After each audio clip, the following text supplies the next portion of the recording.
Cümleten selamun aleyküm hanımlar. Divapatik YouTube kanalıma hepiniz hoş geldiniz. Bugün birlikte çok güzel, çok şık, tek renk 5 şiş patik yapacağız. Ben patiğimde piyasada rahatlıkla bulabileceğiniz normal patiklik iplerden kullandım. Şişlerim 3 numara, modelimiz de şöyle. Çok şık, çok hoş bir model oldu hanımlar. Yapılışı da oldukça kolay. İlk defa 5 şiş patik yapacak olan hanımlar bile bu modeli tercih edebilir. Tek sıradan oluşan bir model. Patiğimizin tabanı, topuğumuz, kenarlarımız, model bu şekil. Bu patik benim elimin ölçülerine göre 37, 38 ve 39 numara ayaklar için uyumlu oldu. Hemen patiğimize başlayalım. Burun kısmından başlıyorum. İpimin ucunda şöyle küçük bir miktar ip bıraktım. 12 ilmek atacağım. İkinci ilmeğim 3, 4, 5, 6, 7, 8, 9, 10.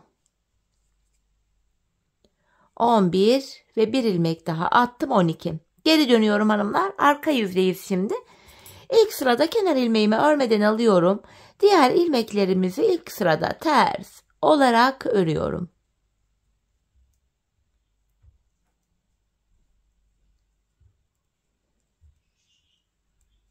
Sonuncu ilmeğimi de ters ördüm. Şimdi ön yüzdeyiz. Artık patiğimizin burun kısmında düz örgü uygulaması yapacağız. 5'e de geçeceğiz. Kenar ilmeğini aldım. Düz olarak örüyorum ilmeklerimi. Şu ikinci ilmeğim 3, 4, 5, 6. İlk 6 ilmeğimi ördüm. Kalan 6 ilmeğimi de ikinci şişim ile örüyorum. Şimdi hiç geri dönmeden ilk başladığımız yerlerden 3. şişimize ilmekler çıkaracağız. İlk ilmeğimi hemen şu kenara girerek, ilmeğin iki kanadına birden girerek çıkarttım. Devamında ilmek çıkartabilmek için de tığımdan yardım alacağım. Sırasıyla başlangıç yerlerine ilmeğin iki kanadına birden gireceğiz. İlmek çıkaracağız ve şişimize takacağız böyle. Bakın burada 4 ilmeğim oldu. 5, bir ilmek daha çıkartıyorum 6. Şimdi bir 6 ilmek daha çıkaracağım. Onu da 4. şişime takacağım. Şu ikinci ilmeğim, 3. ilmeğim, 4. 5 ve bir ilmek daha çıkartıyorum. Şişime taktım 6. 4 şişimde de 6'şar ilmeğim oldu hanımlar. Şimdi 5. şişimi aldım. Bir sıra ilmeklerimi düz olarak öreceğim. 5 şiş patik burnunda bir sıra dediğimiz olay şudur. 4 şişimizdeki ilmeklerimizi de örüp tamamlayınca bir sıra örmüş oluyoruz. 2. şişime geldim. Buradaki 6 ilmeğimi de yine düz olarak örüyorum. Boş olan şişimizle sıradaki şişteki ilmekleri örüyoruz. 3. şişimdeyim. Buradaki ilmeklerimi de yine düz örüyorum. 4. ve sonuncu şişimdeyim. Buradaki 6 ilmeğimi de yine öreceğim. Böylece bir sıra örmüş oluyoruz hanımlar. Evet. Şimdi tekrar ilk şişime geçtim. 1. şişimdeyim. Artırmalara başlayacağız. Patik burnumuzda hanımlar artırma işlemini şöyle sağ ve sol kenarda yapıyoruz. Orta kısımlardan artırma yapmıyoruz. İlk şişimdeyim. Kenarımız başta. 2 ilmek örüyorum. Hemen ardından bir alttaki ilmeğin şu kenarına giriyorum. Buradan aldığımı da ördüm. Artırmamı yaptım. Kalan 4 ilmeğimi de örüyorum. Böylece 1. şişimde 7 ilmeğim oldu. 2. şişime geldim. Kenar solda. Son 2 ilmeğim kalana kadar örüyorum. Sondan 2. ilmeğimin şu altına girdim. Buradan aldığım ilmeğimi de örüyorum. Kalan 2 ilmeğimi de yine ördüm. Burada da 7 ilmek oldu. 3. şişime geldim. Kenar hemen başta. 2 ilmek örüyorum. 2. ilmeğimin altına şuraya girerek buradan aldığımı da düz ördüm. Kalan ilmeklerim de yine düz örülüyor. İlk 3 şişimde 7'şer ilmeğim oldu. 4. ve sonuncu şişime geldim. Kenar sol tarafta. Son 2 ilmeğim kalana kadar örüyorum. Sondan ikinci ilmeğimin altına girdim. Buradan aldığım ilmeğimi düz örüyorum. Kalan 2 ilmek düz örülüyor. 4 şişimizde de 7'şer ilmeğimiz oldu. Bir sıra artırma yaptık hanımlar. Şimdi bir sıra 4 şişimdeki 7 ilmeğimi de düz öreceğim. Artırma yapmıyorum. 5 şiş patik burnunda bir sıra artırma yaparken bir sıra artırma yapmıyoruz. Sebebi şu. Her sıra artırma yaparsak şayet patik burnumuz bir anda açılma yapar ve hoş bir görüntü olmaz. İkinci şişimdeki ilmeklerimi de ördüm. 3 ve 4. şişimdeki ilmekleri de öreceğim. Bu düz ilmekleri örerken artırma işlemini sizlere kısaca tekrar etmek istiyorum. Artırma işlemini 1. ve 3. şişimizde ilk 2 ilmeği ördükten sonra yapıyoruz. 2. ve 4. şişimizde de son 2 ilmek kalana kadar örüp öyle artırıyoruz. Evet, ilmekleri bir sıra düz ördük. Tekrar 1. şişimdeyim. Artırma zamanı. Hemen kenarımız başta. İlk 2 ilmeğimi örüyorum. İkinci ilmeğimin bir alttaki şu ilmeğin kenarına girerek buradan aldığımı da ördüm. Kalan 5 ilmeğimi de düz öreceğim. İlk şişimde 8 ilmeğim oldu. İkinci şişimdeyim. Kenar sol tarafta. Son 2 ilmeğim kalana kadar öreceğim. Sondan ikinci ilmeğimin altına şuraya girerek buradan aldığım ilmeğimi de düz ördüm. Kalan 2 ilmeğim düz örülüyor. Burada da 8 ilmeğim oldu. Üçüncü şişimdeyim, kenar başta. 2 ilmek örüyorum. Ardından ikinci ilmeğimin altına girerek buradan aldığımı da düz ördüm. Kalan 5 ilmeğimi de örüyorum. İlk 3 şişimde 8'er ilmeğim oldu. 4. ve sonuncu şişimdeyim. Kenar solda.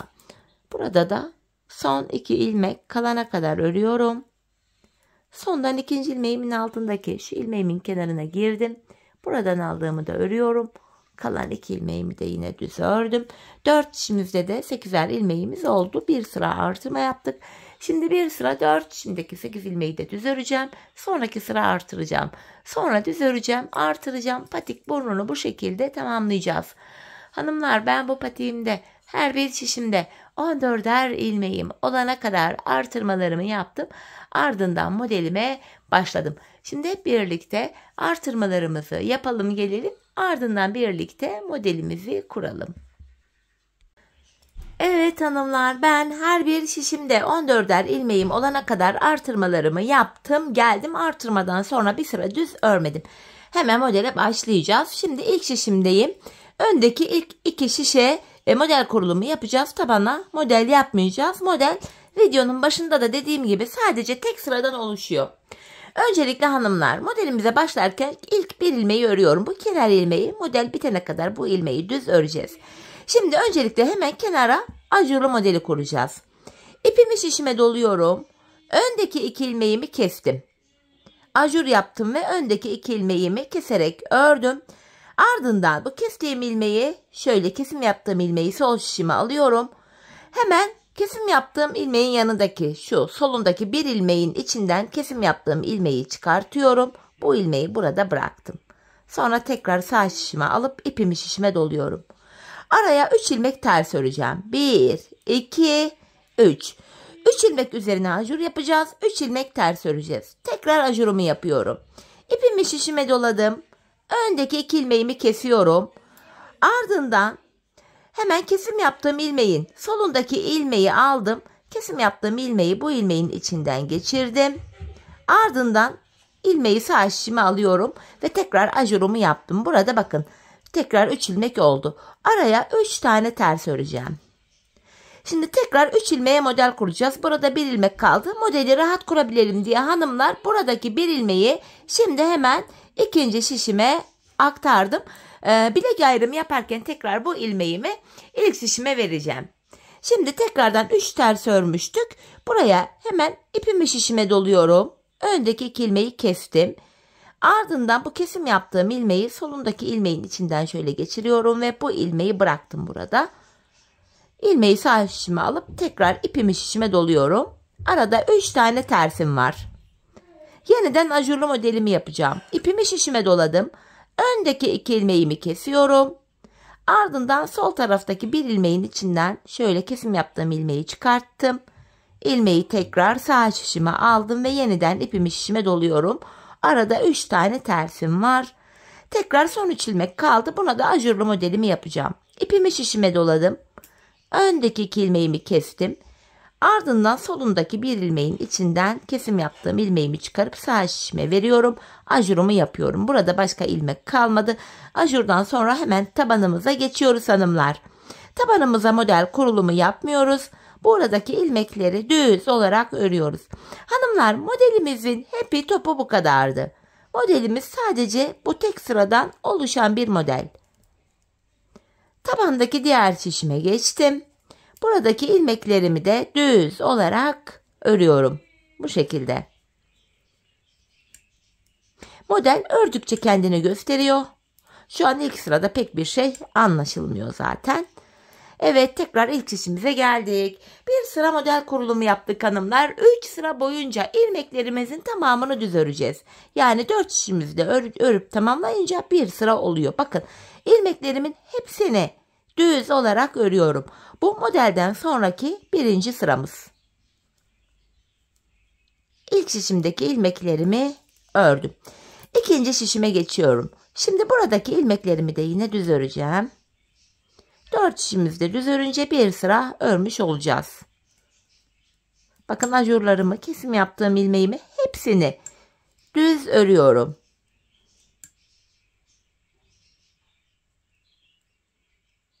İşte bir ilmeğim var. Bir de son ajurumu da yine düz ördüm. Tekrar tabanımıza geçtik. Tabanımızı yine düz örüyoruz hanımlar. Tabanda hiçbir işlem yok. Model bitene kadar bu taban bölüm düz örülüyor. Diğer şişime geldim. Yine düz örüyorum hanımlar burayı.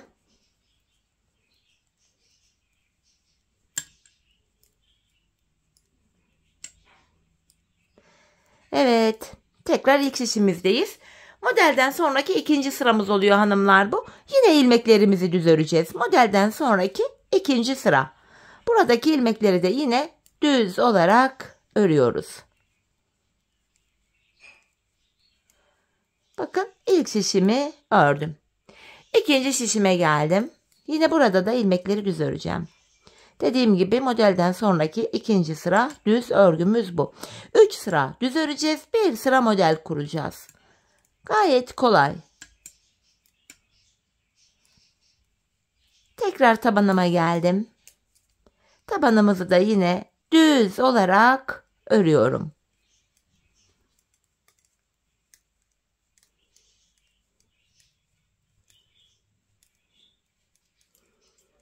Tabandaki diğer şişime geldim.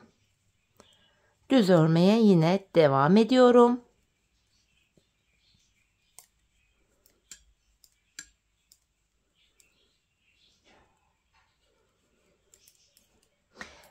Tekrar ilk şişimizdeyiz hanımlar. Modelden sonraki 3. sıramız. Yine bu sıramızda da ilmeklerimiz düz örülüyor. 4 şişimizde öreceğiz. 3. sırayı tamamlamış olacağız. Sonraki sırada yine modelimizi kuracağız. Evet, bakın, modelden sonraki bu 3. sıramızdı. Diğer şişime geçtim. Burada da yine düz örüyorum. Burası düz örgü olduğu için hızlıca örüyorum. Model yok çünkü hanımlar buralarda.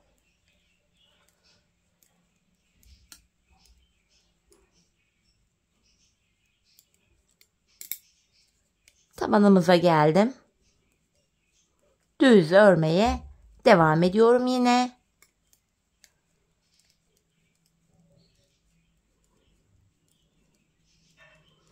Tabandaki diğer şişime geldim. Yine düz örüyorum ilmeklerimi.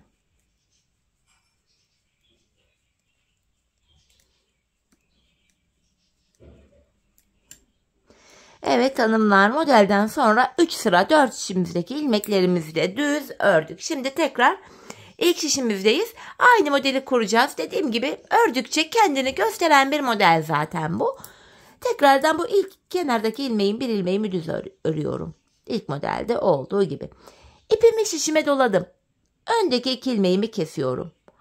Ardından hemen bu soldaki bir ilmeğin içinden kesim yaptığım ilmeğimi çıkarttım. Bu ilmeği burada bırakıyorum. Bu tek ilmeği tekrar sağ şişime aldım. İpimi şişime doluyorum. Bu ortaya 3 ilmek ters örüyorum. 1, 2, 3. Tekrardan ajur yapacağız. İpimi şişime doladım. Öndeki 2 ilmeğimi kesiyorum. Ardından solundaki bir ilmeği aldım. Kesim yaptığım ilmeği içinden geçirdim. Sağ şişime alıyorum ilmeği ve tekrar ipimi şişime doladım. Yani ajurumu yaptım. Tekrar 3 ilmek ters öreceğim. 1, 2 ve 3. İkinci şişimden devam ediyorum. Tekrardan ipimi şişime doladım. Öndeki 2 ilmeğimi kesiyorum. Ardından şu hemen soldaki ilmeğin içinden kesim yaptığım ilmeğimi çıkarttım. Sağ şişime aldım. İpimi şişime yine doladım. Araya tekrar 3 ilmek ters örüyorum. Ön yüze haroşa düşüyor ters örünce. Tekrar ipimi şişime doladım. Öndeki 2 ilmeğimi kesiyorum.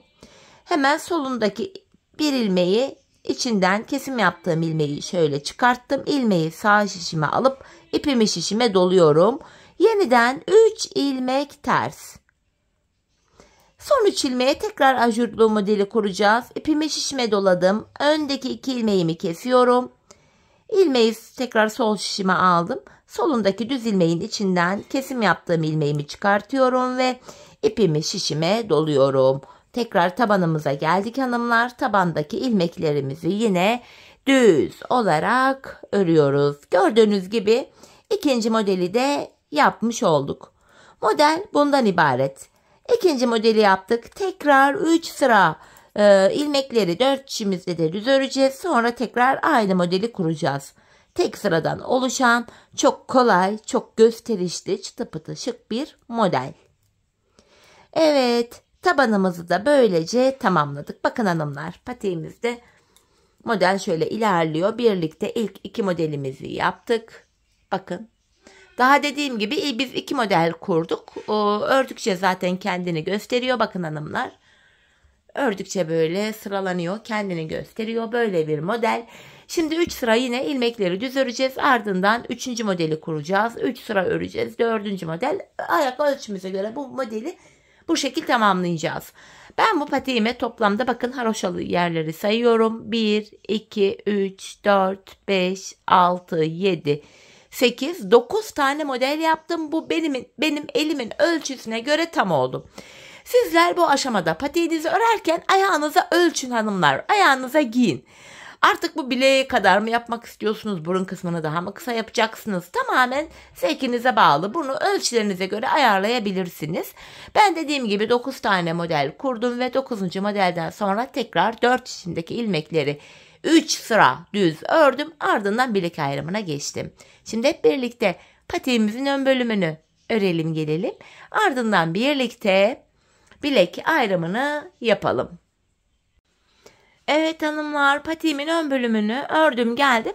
Bu bölüme toplamda 9 tane model yaptım. 9. modelden sonra da 3 sıra ilmeklerimi düz olarak ördüm. Şimdi hanımlar bu ilk modeli kurarken birinci şişimizden ikinci şişimize bir ilmek vermiştik. Şimdi bu ilmeği geri alacağız.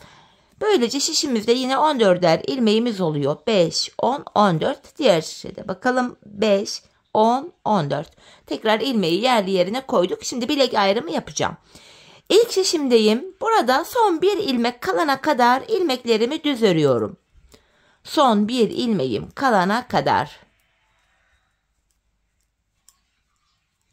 Bakın son bir ilmek kaldı. Bu sonuncu ilmeği aldım. İkinci şişimdeki ilk ilmeğimi de alıyorum. Bu iki ilmeği birbiriyle şöyle yer değiştirdim. Yer değiştirdiğim ilk ilmeğimi ilk şişimle örüyorum.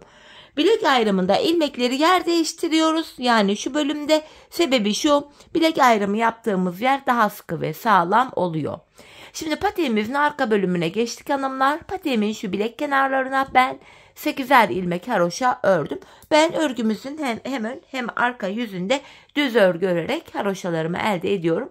Dileyen buralarda her iki tarafta da ters örgü örerek haroşaları yapabilir. İkinci şişimdeyim. İlk 8 ilmeğim haroşa düz örüyorum. 5, 6, 7, 8. Devamındaki ilmeklerimi de yine ön yüzdeyim düz örmeye devam edeceğim. patiğimizin arka bölümüne geçmiş bulunuyoruz hanımlar. Bu bölümde ön yüzdeysek eğer düz örgü, arka yüzde de ters örgü uygulaması yapacağız. Bilek ayrımına kadar öreceğiz, sonra geri döneceğiz. Geri döndüğümüzde arka yüzde olacağımız için ilmeklerimizi ters olarak öreceğiz. Sadece kenarlardaki haroşaları haroşa olarak örmemiz gerekiyor. Bunu da hatırlatayım. Evet, ilmeklerimi örmeye devam ediyorum.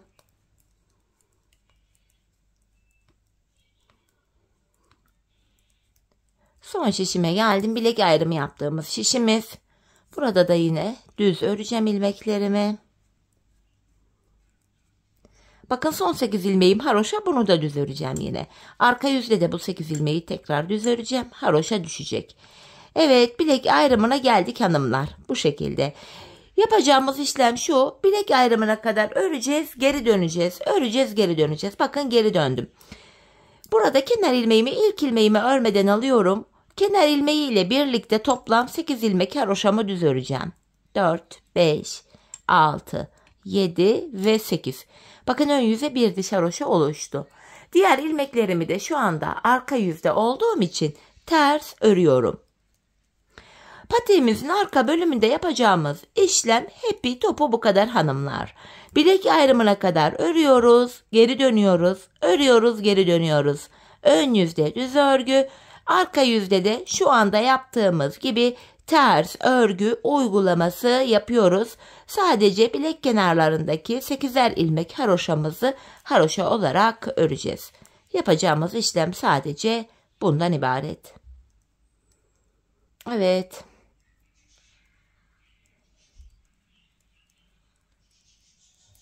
Tabandaki ilmeklerimi ters ördüm. Son şişime geldim. Burada da ilmekleri ters öreceğim. Sadece son 8 ilmeğimi haroşa olduğu için düz öreceğim.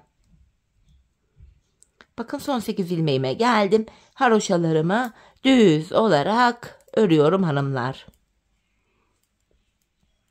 Bu şekilde. Bilek ayrımına geldik. Yine geri dönüyoruz. Yapacağımız işlem böyle devam ediyor. Tekrardan bakın ön yüzeyim. Kenar ilmeğimden sonra kenar ilmeğim ile birlikte toplam 8 ilmek haroşamı düz örüyorum. Ön yüzde olduğum için diğer ilmeklerimi de düz öreceğim. Bilek ayrımına kadar öreceğim. Yine geri döneceğim. Bu şekilde patiğimizin arkasını tamamlayacağız hanımlar. Şöyle baktığımızda şu kenarlarımızda birer diş haroşamız oluştu bile. Ben bu patiğimin şu arka bölümüne şuraya hanımlar toplamda 15 diş 15 sıra haroşa ördüm. Bu benim ölçüme göre tam oldu. Sizler bu aşamada patiğinizi örerken ayağınıza giyin hanımlar. Ayağınıza bir giyin, ölçün. Arka bölümünü topuğunuzun kenarına gelene kadar örmeniz gerekiyor. Bu şekilde ölçü alarak yaparsanız patik ayağınıza tam olur. Şimdi hep birlikte ölçülerimize göre patiğimizin arkasını örelim, gelelim. Ardından buluşalım, topuğumuzu birlikte keselim. Evet hanımlar, patiğimin arka bölümünü ördüm geldim. Şurada 15 diş yani 15 sıra haroşam var. Bu aşamada bilek ayrımından sonra şu bölüm genişlediği için ilmeklerimin hepsi bakın dümdüz duruyor. Tek şişte toplanacak duruma geldi. Ben de bu aşamada topuk kesiminde bana kolaylık sağlasın diye ön yüzden baktığımızda sol tarafa 24 ilmek ayırdım. Kalan ilmekleri sağ şişime taktım. Şimdi topuğumuzu örmeye başlayabiliriz. Bu topuk bölümünde kenardaki 8 ilmek haroşamızı yine haroşa olarak öreceğiz. Model bütünlüğü sağlansın diye.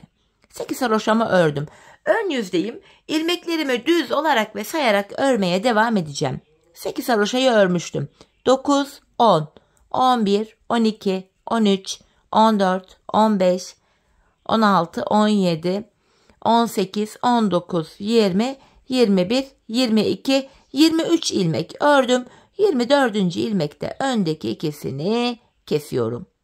23 ördüm, 24'te kesim yaptım. Zaten bu sol tarafa da 24 ilmek ayırmıştık. Topuğumuz için orta kısımda da 7 ilmek kaldı.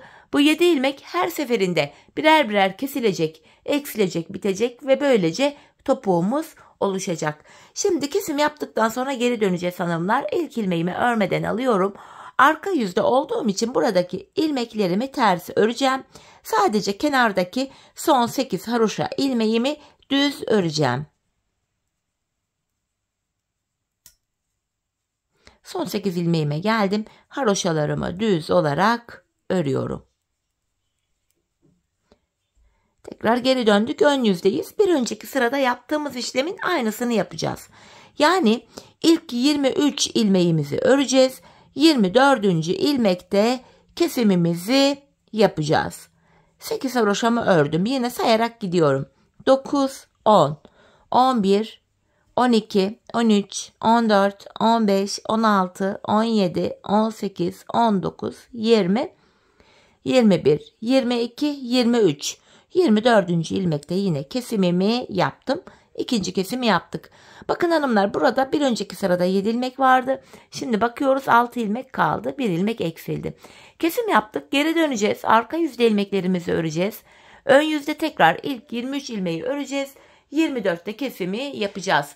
Biz bu kesme işlemine şu aradaki 6 ilmek bitene kadar devam edeceğiz.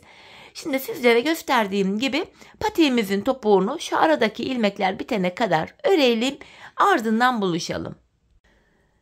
Evet hanımlar, aradaki ilmeklerin bitene kadar patiğimin topuğunu ördüm ve geldim. İlk başta sol tarafa 24 ilmek ayırmıştık. Kesimlerden sonra sağ şişimde de 24 ilmeğim kaldı. Yani her iki şişimizdeki ilmek sayıları da birbirine eşit. Şimdi patiğimin düz tarafı içeride, ters tarafı da dışarıda olacak şekilde ikiye katladım. Hemen tığ ile kesimimi yapacağım. İlk kesimim şöyle. Benden taraftaki şişten bir ilmek, ikinci şişten de bir ilmek aldım. İkisini topluyorum. Diğer kesimlerimde şöyle oluyor. Benden taraftaki şişten bir ilmek, ikinci şişten de bir ilmek aldım. İkinci ilmeği ilkinin içinden geçirdim. Tığımdaki ilmekleri topluyorum. Benden taraftaki şişten bir ilmek, ikinciden de bir ilmek aldım. İkinci ilmeği ilkinin içinden geçirdim. Tığımdaki ilmekleri topluyorum. Karşılıklı olarak şişlerimizden birer tane ilmek alıyoruz ve ikinci şişten aldığımız ilmeği ilk şişten aldığımız ilmeğin içinden geçiriyoruz. Tığımızdaki ilmeklerimizi topluyoruz. Her iki patiğimizin topuğu da aynı yöne, aynı şekilde kesilecek hanımlar. Kesimimiz böyle yapılıyor.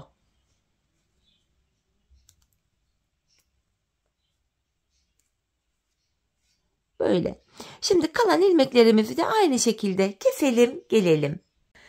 Evet hanımlar, ilmeklerimi kestim. Bakın son birer ilmeğim kaldı şişlerimde. Önce benden taraftaki ilmeğimi aldım tığıma. Sonra ikinci şişimdeki ilmeğimi. Tığımda 3 ilmeğim var. Üçünü birden topluyorum. Sonra buraya 2 tane zincir çektim ve ipimi kesiyorum. Patiğimizi bitirdik. Hemen ipimizin ucunu gizleyelim.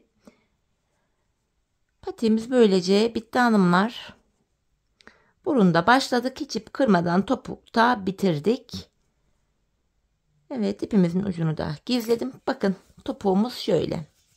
Bakın hanımlar, ayağı giyince şöyle duruyor. Gayet temiz, tek taraflı bir kesim. Çok temiz, düzgün bir görüntüsü var. Görüntü itibariyle hanımlar patiğimiz bu. Hemen manken ayağıma giydireyim. Bir de ayaktaki duruşuna bakalım birlikte. Çok güzel, çok şık, çok zarif bir modelde hanımlar. Böyle ajurlu, çeyiz içinde gayet uygun, günlük kullanım içinde ideal bir model oldu. Ben çok beğenerek, çok severek yaptım. Umarım sizler de patiğinizi benimle birlikte beğenerek, severek yaparsınız. Yapacak olanlara da şimdiden kolay gelsin diyorum. Patiğimizin ayaktaki duruşu da şöyle. Bakın modelimiz kabartmalı, güzel bir model oldu. Tabanımız, bakın topuğumuz, diğer kenarımız yine bu şekil. Ben bu patiğe bir tam ipten başlamıştım hanımlar. Şu kadar da ipim arttı. Yani bir ip yetiyor da artıyor bile. Evet hanımlar, yine birlikte güzel bir modelin daha sonuna geldik. Umarım sizlere faydalı, hoş bir video olmuştur. Yeni modellerde, yeni videolarda buluşmak dileğiyle. Şimdilik hoşça kalın, sağlıcakla kalın.